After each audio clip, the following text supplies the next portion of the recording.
Tuan-tuan dan puan-puan sekalian, insya-Allah saya memilih tajuk pada petang ini KPI Al-Quran di bulan Ramadan. KPI dengan bahasa yang mudah ialah apa yang kita nak capai daripada sesuatu yang kita hasilkan. Contoh yang paling mudah, kita pergi ke kedai membeli gula.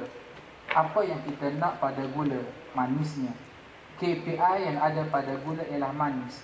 Apalah artinya pergi ke kedai, beli gula, berpikul-pikul, bawa balik ke rumah, tiba-tiba manis yang ada pada gula tidak ada. Masin yang ada pada garam tidak ada. Pedas yang ada pada lada juga tidak ada. Maka KPI-nya tidak berlaku dan itu namanya kerja sia-sia. Begitulah juga dengan Al-Quranul Karim. Bagaimana Allah telah mencipta dan standardkan KPI yang kita nak capai di sebalik kita bertilawah, bertadarus Al-Quran, especially pada bulan Ramadan seumpama ini. Yang saya yakin dan optimis bahawa anda semua adalah di antara mereka yang sangat-sangat cakna dan prihatin dalam bab tadarus dan tilawah Al-Quran di bulan Ramadan. Apakah KPI yang kita nak capai dalam Al-Quran yang kita baca? Saya tidak menyebut KPI yang saya kaji, kita langsung direct kepada apa yang Allah Azza wa Jalla sebut dalam Al-Quranul Karim. Kalau kita mengkaji dan merujuk kepada Al-Quran, surah Al-Baqarah ayat 185. A'udzu billahi minasyaitonir rajim. Syahr Ramadan alladzi unzila fihi al-Quran hudan lin-nasi wa bayyinatin minal huda wal furqan. Yang bermaksud bulan Ramadan diturunkan padanya Al-Quranul Karim, memberi petunjuk kepada manusia, memberikan penjelasan serta petunjuk wal furqan dan memberikan garis pemisah. Saya ringkaskan bahawa terdapat 3 KPI pada Al-Quran yang kita baca. Wallahu alam, kita sedar ataupun tidak terpulang kepada masing-masing. Sengaja saya pecahkan tajuk ini kerana sebahagian besar mereka yang baca Quran tak lebih sekadar stereotip semata-mata. Alang-alang datang Ramadan, baca Quran. Alang-alang baca Quran, Ramadan itu. Tetapi kita tak tahu apa yang kita nak daripada Al-Quran yang kita baca. Kita tak nak kita beli gula tapi manis yang tidak ada, itu kerja sia-sia. Demikian juga dengan Al-Quranul Karim. Kita tak nak kita baca Al-Quran, tiba-tiba hujungnya sia-sia juga, na'udzubillah. Kerana apa? Kita gagal mencapai KPI yang dikehendaki oleh Al-Quran di saat kita membacanya. Jadi pertama Allah sebut, saya repeat balik sentingan daripada surah Al-Baqarah ayat 185. Pertama, hudan linnas, petunjuk kepada manusia. Kedua, bayyinatin minal huda, Al-Quran memperincikan jalan-jalan untuk manusia dapat petunjuk.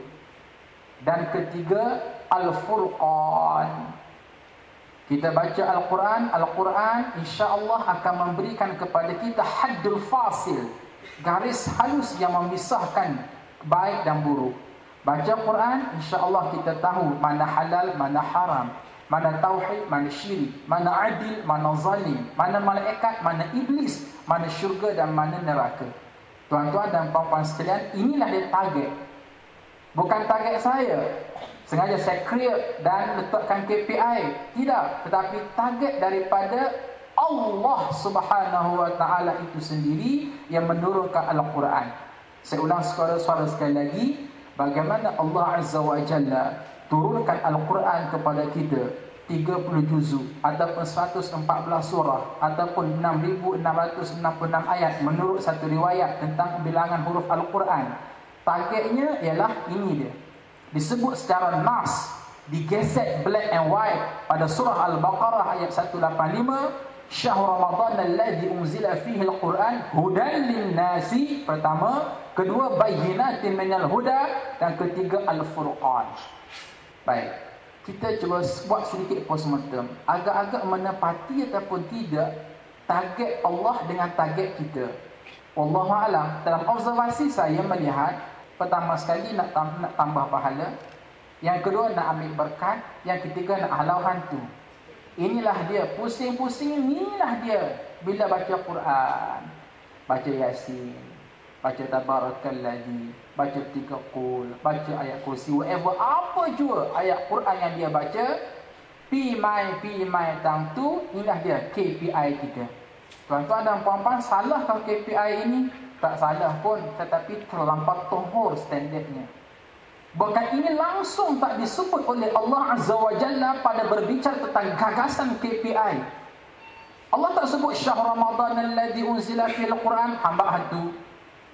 Wah, ambil berkat, wah tambah pahala. Olehnya demikian, ayo kita upgradekan cara untuk KPI kita, biarlah hudan linnasi bayyinatin minal huda wal furqan. Al-Quranul Karim walaupun 30 juzuk nampak banyak, tetapi kalau kita nak kompreskan konten dia, hanya berlegar pada 4 intisari utama. Pertama, terdapatnya perintah-perintah Allah dalam Al-Quranul Karim. Kedua, terdapatnya larangan-larangan Allah dalam Al-Quranul Karim.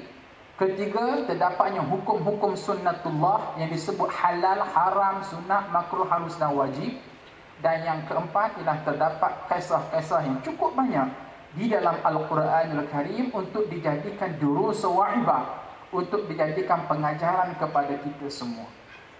Jadi, kalaulah kita membaca Al-Quran dan kita boleh absorb ke semua 4 intisari ini, barulah berlakunya hudan linnasi wa bayyinatin minal huda wal furqan.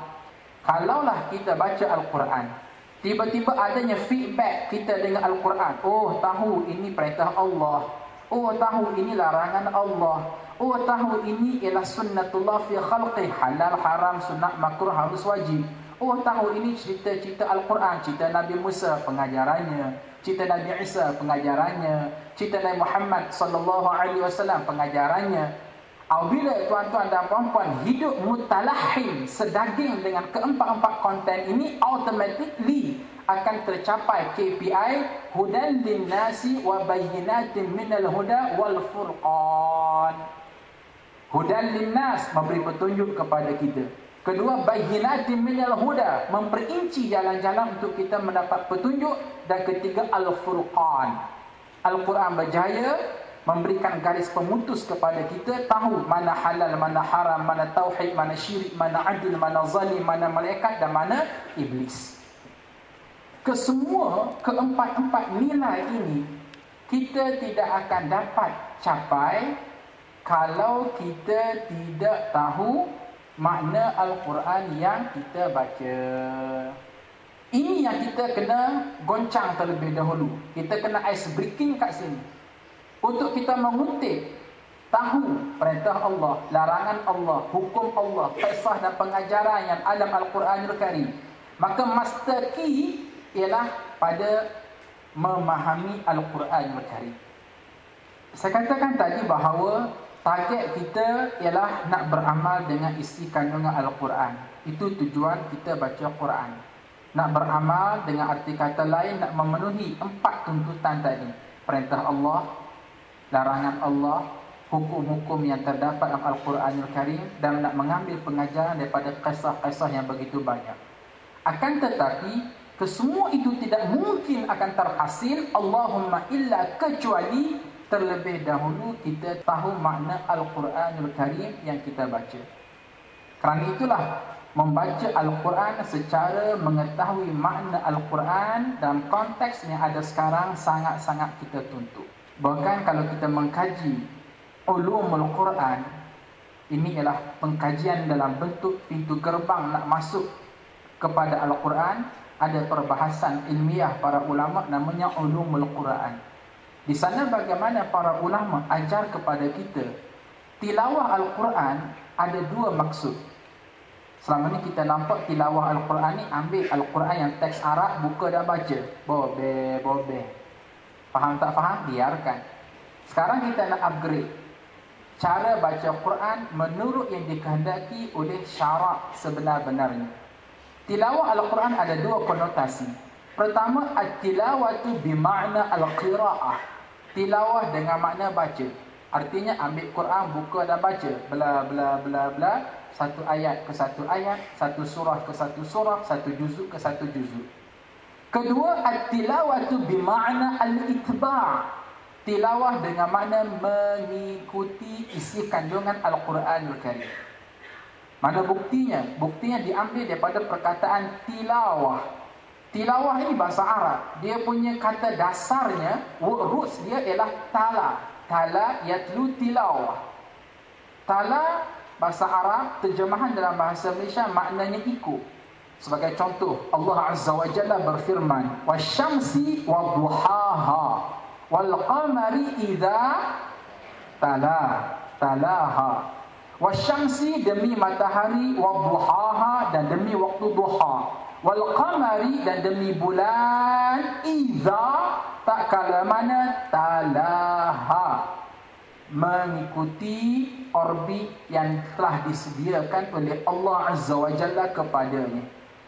Jadi, apa yang mustahak ialah kombinasi di antara baca dan ikut isi kandungan Al-Quran. Orang ini barulah dikatakan sebenar-benar tilawah dan tadarus Al-Quran. Dengan arti kata lain, kalau kita hanya baca Quran tapi tak ikut isi kandungan Al-Quran, orang ini sebenarnya tak dikatakan bertilawah Al-Quran, bertadarus Al-Quran bima'nal kalimah, dengan makna yang sebenar. Ataupun dia beramal dengan isi kandungan Al-Quran, Masya Allah, tabarakallahu ahsanul khaliqin, tetapi malangnya dia tak baca Quran. Maka orang ini juga dikatakan tidak bertilawah dan tidak bertadarus Al-Quran. Lebih bahaya kalau Al-Quran ke kanan, kita ke kiri. Al-Quran ke kiri, kita ke kanan. Al-Quran suruh buat, kita tak buat. Al-Quran kata jangan buat, itu yang kita buat. Maka bila sampai ke tahap ini, kembali kepada apa yang disebut oleh Rasulullah sallallahu alaihi wasallam, rubba qari'ul Quran wal Quran yal'anu. Betapa ramai di kalangan umatku yang baca Quran, tetapi Al-Quran itulah yang melaknatnya siang, malam, pagi dan petang. Kenapa? Kerana tak makan siku dengan Al-Quran, dengan isi kandungan Al-Quranul Karim. Jadi apa yang mustahak perlu kita buat persegaran sekarang, kerana kita upgrade cara tilawah Al-Quran demi untuk mencapai KPI. Maka nak tak nak, tuan-tuan dan puan-puan mestilah baca Quran dalam keadaan tahu makna. Di sini timbul soalan, Dr. Azhar, habis tu nak tak nak saya kena belajar bahasa Arab kah? Nak belajar bahasa Arab full you heavy tu. Umur saya dah 30-an, 40-an, nak tembus bahasa Arab, nak belajar grammar dia, nak hafaz dia punya standard dia, daraba yadribu darban wa huwa darib wa dzaka madrub ay bi ma'na fa'ala yaf'alu fa'ala wa fa'il wa dzaka maf'ul. Jangan kata gigi lidah mau tersembur keluar kan. Baik, insya-Allah pada pagi ni saya nak ambil jalan yang mudah.